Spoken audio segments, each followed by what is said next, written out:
బుద్ధుడు ఒక మంచి విషయం చెప్పారనమాట. ఒక బుక్లో ఒక మంచి పేజ్ కావచ్చు, లేదా మీరు చూసిన ఏదో ఒక మూవీ కావచ్చు, లేదా మీ పక్కన కూర్చున్న ఏదో ఒక వ్యక్తి కావచ్చు. సో అవకాశం, ఆపర్చునిటీ ఎలా వస్తుందో ఎప్పుడు తెలియదు. అది తెలిసి వచ్చేవాడికి మనకి జీవితం అంతా అయిపోద్ది.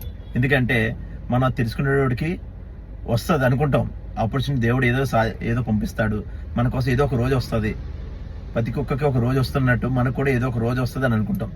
సో ఎప్పుడు ఏదో ఒక రోజు రాదు, మనమే క్రియేట్ చేసుకోవాలి. అవకాశం అనేది మనమే క్రియేట్ చేసుకోవాలి. ఆ అవకాశం ఆల్రెడీ మీ దగ్గరకు వస్తుంది. అది ఫ్రెండ్ ద్వారా సృష్టించి ఒకసారి వెతికితే దొరకనిది ఏదో ఉండదు. సో కాబట్టి బీ అలర్ట్. సో అవకాశం ఏ రూపంలో వస్తుందో తెలియదు. సో కాబట్టి ఉన్న అవకాశం నువ్వు జాగ్రత్తగా వినియోగించుకుంటే నీ జీవితం కూడా మారుతుంది ఈరోజు. ఎందుకంటే కామన్ జీవితంలో మనం ఏం చేస్తున్నామో మనకేమీ తెలియదు. కానీ ఎప్పుడైతే నువ్వు అలర్ట్గా ఉంటావో, ఎందుకంటే మన టైంని ఎప్పుడు కూడా వేస్ట్ చేయకూడదు. ఆ టైం చాలా చిన్నది. ఆ టైంలో ఎందుకంటే ఏ వ్యక్తి కూడా నీకు రెడ్ కార్పెట్ వేసి వెల్కమ్ చెప్పరు బిగినింగ్లో. ఎప్పుడైతే నువ్వు సక్సెస్ అవుతావో అప్పుడే నీకు రెడ్ కార్పెట్ వేసి ప్లీజ్ వెల్కమ్ అంటారు. సో కాబట్టి బిగినింగ్లో ఎవ్వరు కూడా నువ్వు కష్టాలు పడాలి, కొంచెం త్యాగం చేయాలి. కానీ ఎప్పుడైతే నువ్వు సక్సెస్ అవుతావో అందరూ కూడా నీకు జైజైలు కొడతారు. కాబట్టి ఉన్న అవకాశాన్ని వినియోగించుకో, కాలాన్ని వేస్ట్ చేయకు, జాగ్రత్తగా పట్టుకో.